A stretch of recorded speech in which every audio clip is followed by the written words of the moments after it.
सभी को नमस्कार। मैं अनंतराम नायक आज आपके सामने उपस्थित हूँ।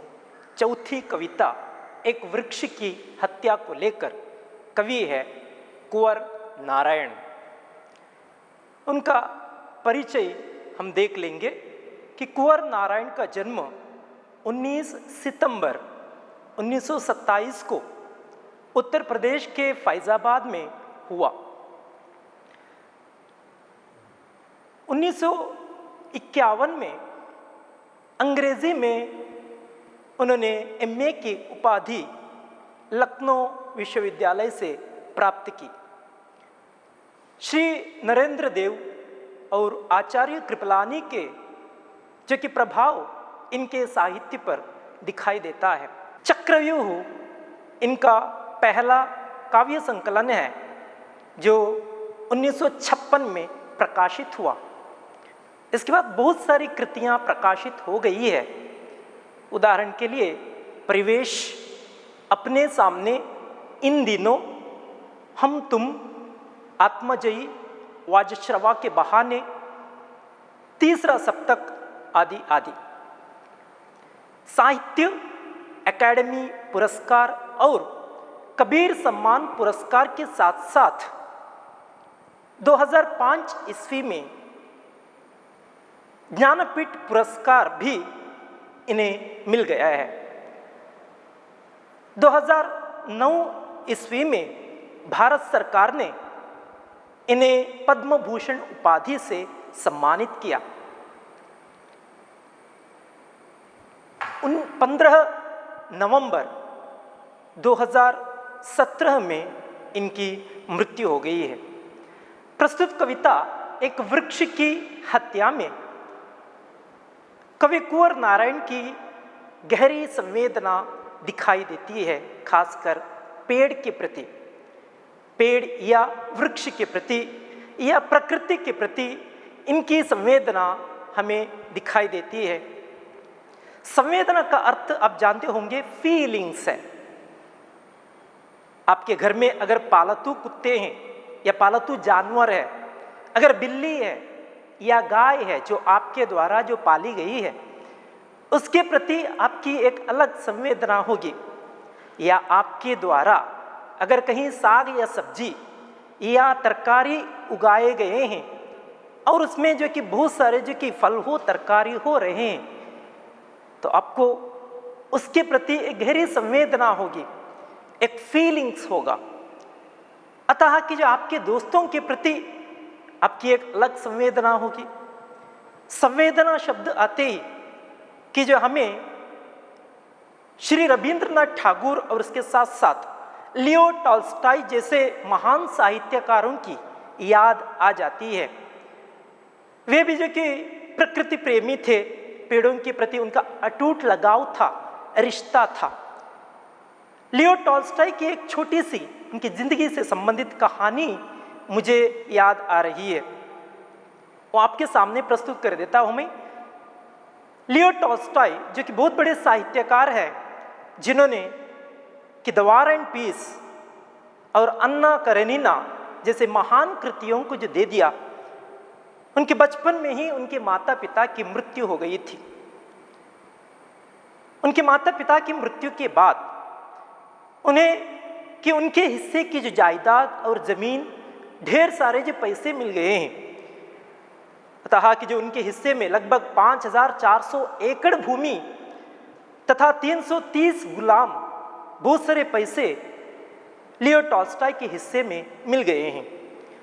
लियो टॉल्स्टॉय बचपन से ही जो बहुत अमीर खानदान या परिवार के थे और पलते पलते बड़े होते होते बहुत कुछ पैसे उन्होंने खर्च कर दिए, चाहे वो अच्छे कार्य के लिए हो या गलत कार्य के लिए। सेनानी के रूप में कार्य करते रहे, सेना में भर्ती हो गए, कृषि का कार्य किया, साहित्यकार बन गए। प्रौढ़ावस्था में पहुंचते पहुंचते उनके मन में एक अलग जो है सोच आ गई। उन्होंने सोचा कि ये गरीब और अमीरों के बीच इतना अंतर क्यों है।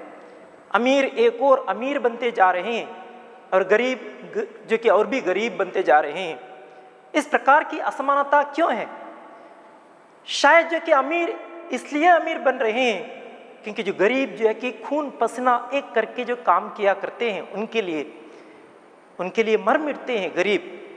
तो क्यों ना समानता बरता जाए, लाया जाए? क्यों ना समानता जो है कि हम ला नहीं सकते कि ये जो है लियो टॉल्स्टॉय सोचने लगे और उन्होंने एक दिन ऐलान कर दिया कि उनकी जो ज़मीन जो है उनकी ज़मीन नहीं है, उनकी जो जायदाद जो है उनकी नहीं है, उनकी जो संपत्ति जो है वो उनकी नहीं है, ये सभी की है, समाज की संपत्ति है। अतः उन्होंने जो घोषणा की है और उसके साथ साथ जो कि उन्होंने ये भी ऐलान कर दिया कि बाकी जो सभी अमीर जो है वे भी इसी प्रकार की जो घोषणा कर दे। लियो टॉल्स्टॉय ने जो कि कितने ही एकड़ भूमि में भोजपत्र के वृक्ष जो पाले थे, बहुत बड़े सुंदर और बहुत आकर्षक पेड़ थे। उन पेड़ों के प्रति उन्हें ज़्यादा रुचि थी, उन पेड़ों को देखकर उन्हें बहुत खुशी मिलती थी, उन पेड़ों को बहुत प्यार से जो पाला करते थे। इसे अंग्रेजी में द हिमालयन बिच ट्रीज कहा जाता है, कन्नड़ में बूर्ज वृक्ष कहा जाता है, कि उन पेड़ों को देखे बिना उन्हें रात के समय नींद नहीं आ जाती थी। सुबह उठकर जब उन पेड़ों को, भोजपत्र के पेड़ों को देखा करते थे लियो टॉल्स्टॉय, तब उन्हें लगता था कि जो उनकी जवानी वापस आ गई है, उनके चेहरे पर खुशी जो झलकती थी। लेकिन जब उन्होंने ये घोषणा कर दी कि जो उनकी संपत्ति नहीं है, तब उन्हें ज़्यादा, खासकर उनकी पत्नी को आघात हुआ, सोफिया को। उनकी पत्नी सोफिया जो कि घर की बागडोर जो अपने हाथों में संभाल चुकी थी, उनके सगे संबंधी, रिश्तेदार या उनके सभी दोस्त सोफिया पर निर्भर थे। उनकी जीवन यापन की जो जिम्मेदारी सोफिया की थी। सोफिया को इतना आघात लगा कि उन्होंने उसका विरोध किया, लेकिन लियो टॉल्स्टॉय उसे स्वीकारने के लिए तैयार नहीं थे, क्योंकि घोषणा कर चुके थे। जब ये घोषणा जो है कर चुके हैं कि जो उनकी संपत्ति नहीं है, तब उनके 330 गुलामों ने आकर लियो टॉल्स्टॉय से पूछा कि मालिक जी, जो कि आपकी संपत्ति ठीक है, लेकिन जो आपके द्वारा पाले गए जो भोजपत्र के वृक्ष है, क्यों ना हम उसे काटें और अपनी झोपड़ी खड़ा कर दी जाए। लियो टॉल्स्टॉय को उन भोजपत्रों के जो कि वृक्ष के प्रति इतनी जो है कि इतना प्यार था, इतना अटूट संबंध था कि अपने बच्चों से भी ज्यादा वे प्यार किया करते थे। एक गहरी संवेदना उन वृक्षों के प्रति थी, लेकिन वे घोषणा कर चुके हैं कि उनकी संपत्ति नहीं है। वे मौन रहे। इस मौन को देखकर उन गुलामों ने सोचा कि लियो टॉल्स्टॉय ने अनुमति दे दी है। 330 गुलाम आकर उनके भोजपत्र के जो पेड़ों की जो है सर्वनाश कर देते हैं, काटने लगते हैं। लेकिन सोफिया इसे देख नहीं सकी। अपने लोगों को बुलाकर सोफिया ने उन गुलामों को जो पेड़ काटने से रोक लिया, लेकिन कितनी बार रोक लेते, गुलाम वापस चले गए। 4 दिन के बाद वे ही गुलाम लियो टॉल्स्टॉय से आकर पूछने लगे कि क्या हम भोजपत्र के वृक्षों को काटे। फिर से काटने लगे, क्योंकि जिस बार लियो टॉल्स्टॉय मौन रहे। सोफिया ने अपने लोगों को जो बुलाकर फिर से जो कि उन गुलामों को जो पेड़ काटने से रोक लिया। गुलाम वापस चले गए। 4 दिन के बाद या 6 दिन के बाद फिर वे जो गुलाम आ गए, 330 गुलाम, और लियो टॉल्स्टॉय से पूछने लगे क्या हम पेड़ों को काटें। इस बार भी जो लियो टॉल्स्टॉय मौन रहे, और इस मौन को जो फिर से सम्मति समझ ली गुलामों ने, और सोफिया फिर से जो है लोगों को बुलाकर जो है उन्हें रोकने लगी।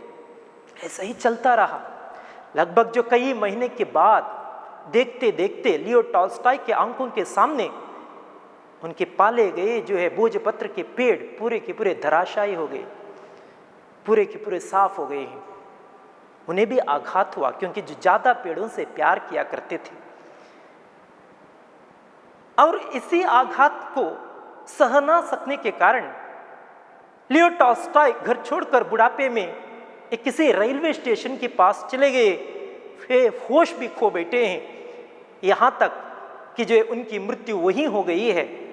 बुढ़ापे में उन्हें अमीरों ने जो पागल कहा था, सन की है, क्योंकि जो है जो उचित नहीं है उसे कर बैठे हैं।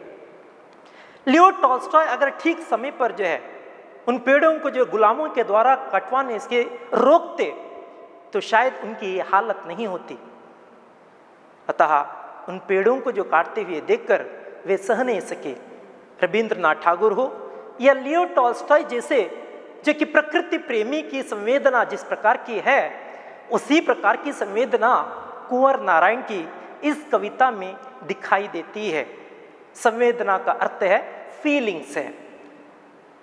एक दिन कुंवर नारायण के अपने घर के रास्ते से जो कि जा रहे थे या वापस आ रहे थे कि उस समय उनके घर के सामने जो एक वृक्ष तैनात था, जो उपस्थित था, नियुक्त था, उस पेड़ को ना देखकर घबराए, उदास हो गए, दुखित हो गए, उसी दुख में कि जो उस पेड़ की याद में खो बैठे हैं।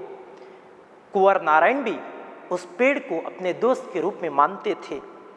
उनका कि उस पेड़ के साथ, उस वृक्ष के साथ एक अटूट संबंध था, एक अटूट रिश्ता था। जब भी कि पेड़ की याद में खो जाते हैं, कुंवर नारायण उदास हो जाते हैं। उनके पेड़ के प्रति और प्रकृति के प्रति एक गहरा रिश्ता था, एक अटूट संबंध था। यही इस कविता की जो वस्तु है। उसके साथ साथ कवि पेड़ों की महत्ता के जो बारे में भी बता देते हैं और ये भी बता देते हैं कि एक मानवीय मूल्य जो आजकल ह्रास होते चले जा रहे हैं, मानवीय मूल्य घटते चले जा रहे हैं, इंसानियत घटते चली जा रही है, कि इसी के बारे में भी कुंवर नारायण ने बता दिया है। उसकी रक्षा करना वे आवश्यक समझते हैं। मानवीय संबंधों की रक्षा करना कुंवर नारायण बहुत आवश्यक समझते हैं।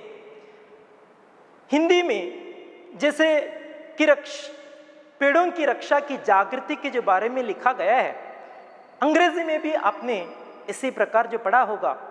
सुंदरलाल बहुगुणा के द्वारा जो चिपको मूवमेंट चलाया गया था, ये जो कर्नाटक में अप्पिको चಳುवಳಿ हो गई थी, कि उसी प्रकार बहुत सारे हिंदी कवियों ने प्रकृति की रक्षा या पेड़ों की रक्षा की जागृति लाने के लिए बहुत कुछ रचनाएं, बहुत कुछ साहित्य लिखा।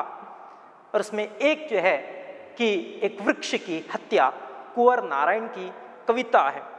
एक बार कविता का जो वाचन कर लेंगे, देख लीजिएगा। अब के घर लौटा तो देखा वो नहीं था, वही बूढ़ा चौकीदार वृक्ष जो हमेशा मिलता था घर के दरवाजे पर तैनात। पुराने चमड़े का बना उसका शरीर, वही सख्त जान, झुर्रियोंदार खुरदरा तना मैला कुचैला, राइफल सी एक सूखी डाल, एक पगड़ी फूल पत्तीदार, पाँव में फटा पुराना जूता, चरमराता लेकिन अक्कड़ बलबूता, धूप में बारिश में गर्मी में सर्दी में हमेशा चौकन्ना, अपनी खाकी वर्दी में दूर से ही ललकारता कौन, मैं जवाब देता दोस्त, और पल भर को मैं बैठ जाता उसकी ठंडी छांव में। दरअसल शुरू से ही था हमारे अंदेशों में कहीं एक जानी दुश्मन, कि घर को बचाना है लुटेरों से, शहर को बचाना है नादिरों से, देश को बचाना है देश के दुश्मनों से, बचाना है नदियों को नाला हो जाने से, हवा को धुआं हो जाने से, खाने को जहर हो जाने से, बचाना है जंगल को मरुस्थल हो जाने से, बचाना है मनुष्य को जंगल हो जाने से। कि इसके पहले कि कविता को देख लें, शब्दार्थ को जो पहले देख लेंगे। चौकीदार का मतलब है पहरेदार, जो सिक्योरिटी का काम किया करता है, जो गार्ड का काम किया करता है, उसे चौकीदार कहा जाता है। तैनात, नियुक्त, उपस्थित या नियुक्त, जो खड़ा हुआ हो। सख्त, कठोर या स्ट्रॉन्ग। झुर्रियोंदार, सिकुड़न, बुढ़ापे में जो झुर्रियां आ जाती है, रिंकल्स आ जाते हैं। खुरदरा, जो चिकनी सतह का ना हो, जो ऊपरी भाग जो कि चिकना ना हो, जो रफ है उसे खुरदुरा कहा जाता है। मट मैला, मैला कुचैला या धूल कीचड़ से भरा हुआ। अक्कड़, निडर होकर या बेफिक्री से या केयरलेस। चौकन्ना, सतर्क या अलर्ट रहना, हमेशा चौकन्ना रहना। छांव, छाया, शैडो कहा जाता है। अंदेशा, अनुमान या संदेह। नादिर, आतंकी या लुटेरे, लूटने वाले, आतंक को या भय को, खौफ को फैलाने वाले। डाल, डाली या शाखा या ब्रांचेस ऑफ ए ट्री। चरमराना, चरमर ध्वनि, पेड़ों की चरमर ध्वनि, हवा आते समय जो चरमराती है। ठीक है, देख लीजिएगा कि जो अब की घर लौटा तो देखा वो नहीं था। कभी कहीं चले गए थे, जब वापस घर लौटते हैं तो हमेशा अपने घर के दरवाजे के पास जो पेड़ तैनात था, उस पेड़ को उस दिन नहीं देखते हैं, वो गायब हो जाता है। कोई उसे काट देते हैं, उसे देखकर जो एकदम घबरा जाते हैं, उदास हो जाते हैं, दुखी हो जाते हैं, उस पेड़ की याद में खो जाते हैं। वही बूढ़ा चौकीदार वृक्ष, कौन नहीं था? वही बूढ़ा चौकीदार वृक्ष। बूढ़ा क्योंकि जो बहुत सालों से वो पेड़ था। चौकीदार, पहरा देने वाला। कवि को लगता था कि वो पेड़ उनके घर के जो पहरा दे रहा था। वृक्ष, वृक्ष माने पेड़, वो जो पेड़ जो हमेशा उनके जो घर का जो पहरा दे रहा था, ठंडी छाया दे रहा था, ताजी हवा दे रहा था, अचानक एक दिन वो पेड़ नहीं रहा। वृक्ष, हम जो उसे पत्थर फेंकते हैं तो भी वो पेड़ मीठा फल दे देता है। वृक्ष शब्द आते ही कबीरदास का एक दोहा मुझे याद आ रहा है। वृक्ष कबहु न फल बके, नदी न संचे नीर, परमार्थ के कारणे साधु न धरे शरीर। वृक्ष कभी भी अपने फल को आप ही नहीं खाते हैं। नदी अपने पानी को आप ही संग्रह करके नहीं पीती है। उसी प्रकार साधु लोग दूसरों के हित के लिए अपना शरीर का धारण किया करते हैं। यहाँ वैसा एक वृक्ष जो दूसरों के लिए जो मदद किया करता हो, दूसरों के जो पहरा देता हो। कवि को लगता था कि जो वे सुरक्षित है जब तक वो पेड़ है। आज वो पेड़ नहीं है। उस बूढ़े चौकीदार वृक्ष को जो ना देखकर कवि एकदम दुखी हो जाते हैं। जो हमेशा मिलता था घर के दरवाजे पर तैनात, तैनात माने नियुक्त, कि कवि हमेशा अपने घर के दरवाजे के पास उस पेड़ से जो कि मुलाकात किया करते थे, मिलते थे, उस पेड़ की ठंडी छाया में बैठकर अपनी थकान को भूल जाते थे। आज अचानक वो वृक्ष नहीं है, वो बूढ़ा चौकीदार वृक्ष नहीं है। वे दुखी हो जाते हैं। पुराने चमड़े का बना उसका शरीर, बहुत सालों से है वो पेड़, आज नहीं है। उसका शरीर जो पुराने चमड़े से बना हुआ है, उसका पूरा शरीर जो कि पुराने चमड़े का है, चमड़ा का मतलब है स्किन है, उसका तना, उसका शरीर जो पुराने चमड़े का है, जो यही वही सख्त जान, इसीलिए उसकी जान सख्त है, स्ट्रांग है, कठोर है, झुर्रियोंदार, खुरदरा, एकदम झुर्रियोंदार। बुढ़ापे में झुर्रियाँ आ जाती है, रिंकल्स आ जाते हैं, कि उसी प्रकार उस पेड़ के शरीर या तने पर रिंकल्स दिखाई देते हैं, सिकुड़न आ गई है। अतः कि वृक्ष बूढ़ा हो गया है, चौकीदार के समान कवि को दिखाई दे रहा था।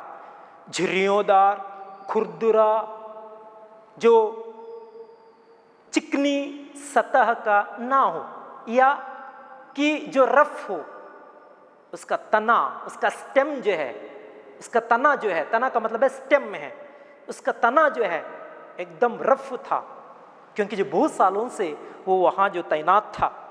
राइफल सी एक सूखी डाल, उसकी सूखी एक डाली राइफल के समान दिखाई देती है।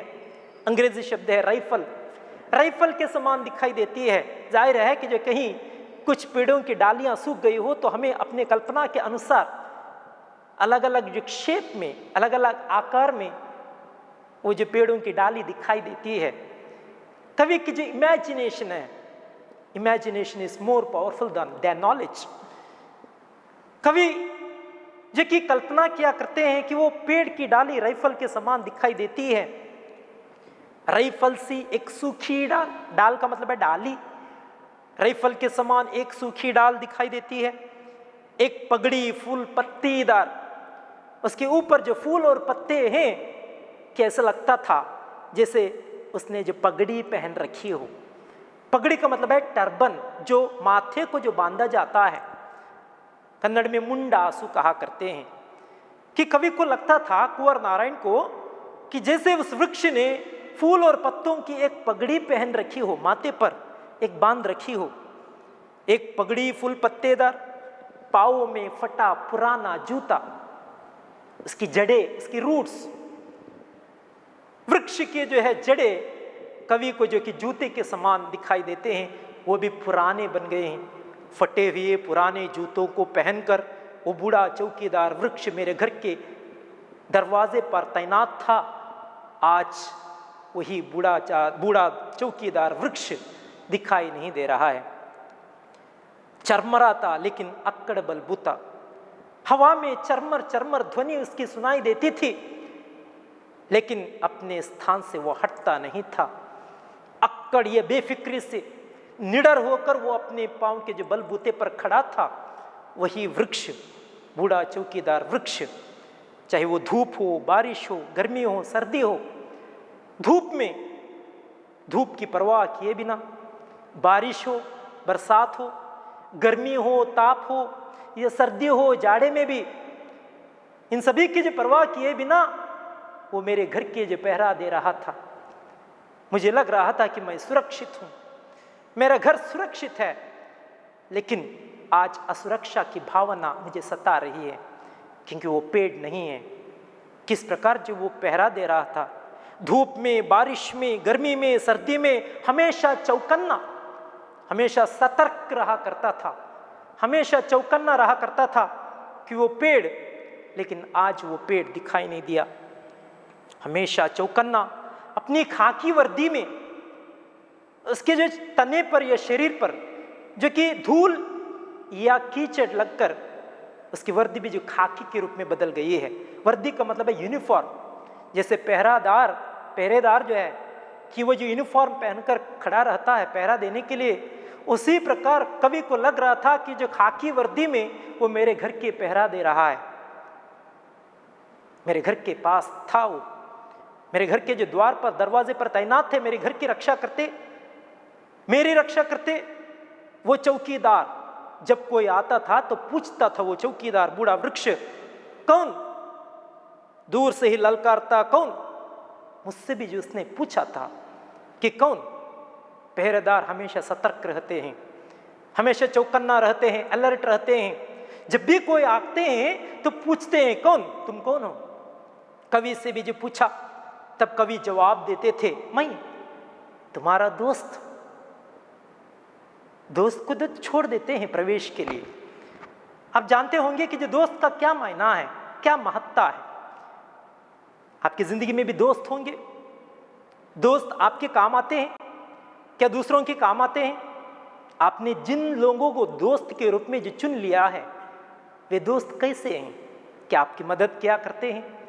हिंदी में एक छोटी सी शायरी इस प्रकार की है, मुस्कुराओ तुम तो फूल खिल जाए, मुस्कुराओ तुम तो फूल खिल जाए, बातें करो तो दिल मचल जाए, बातें करो तो दिल मचल जाए।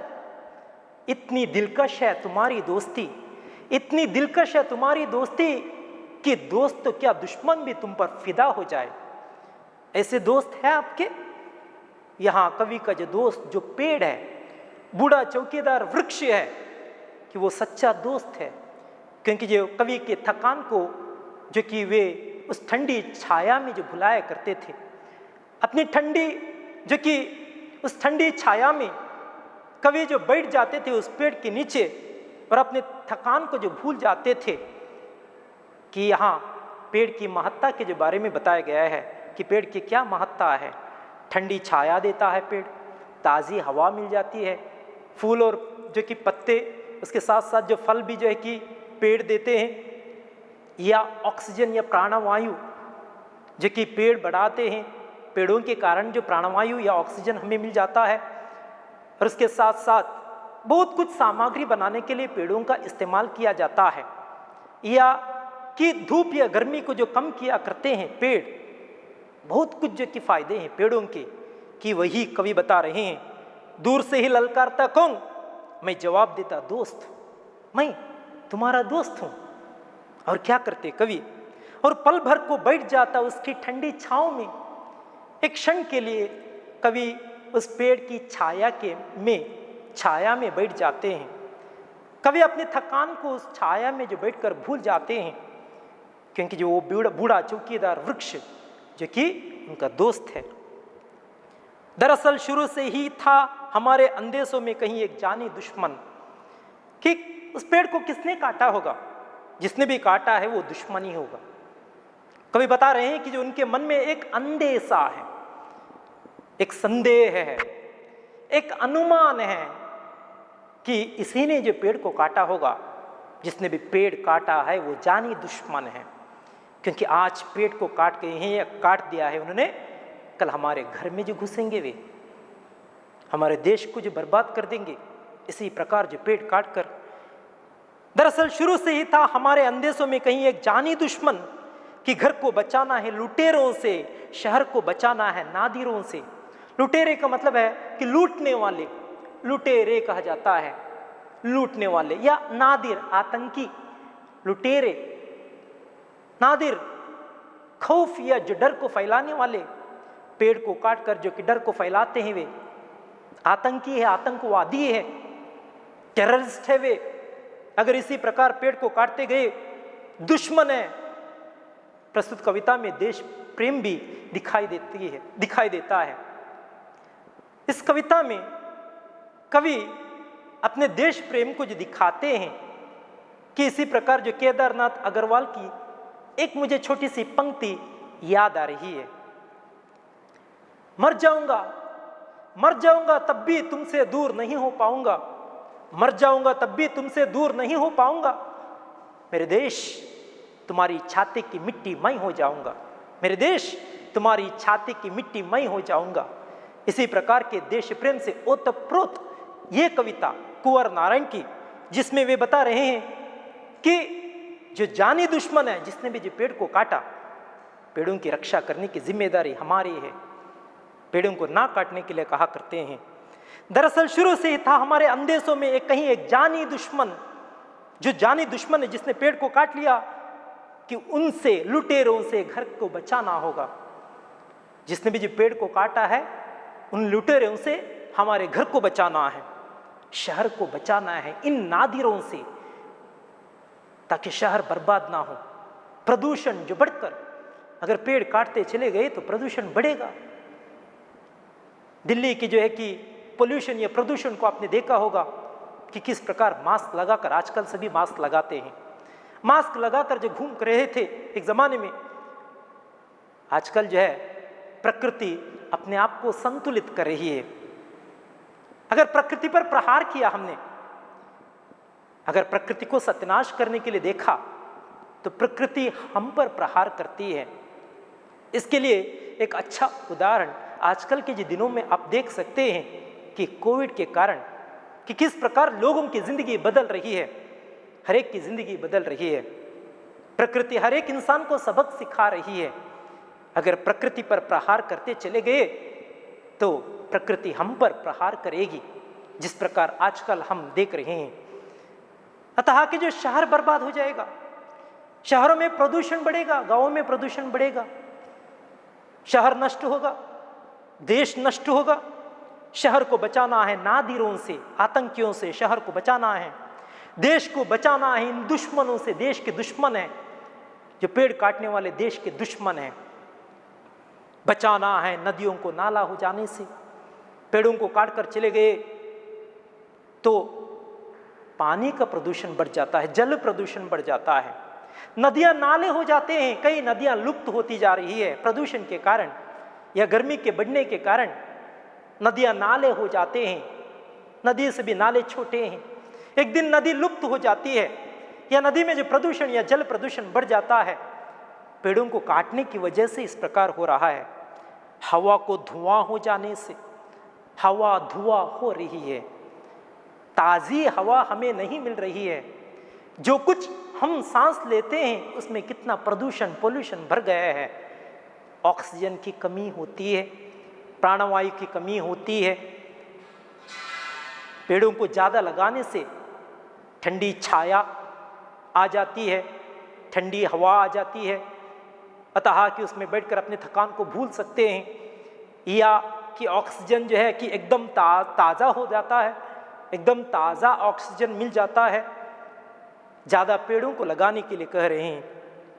हवा को धुआं हो जाने से हमें बचाना है। जो हवा प्रदूषण है उसे रोकना होगा हमें।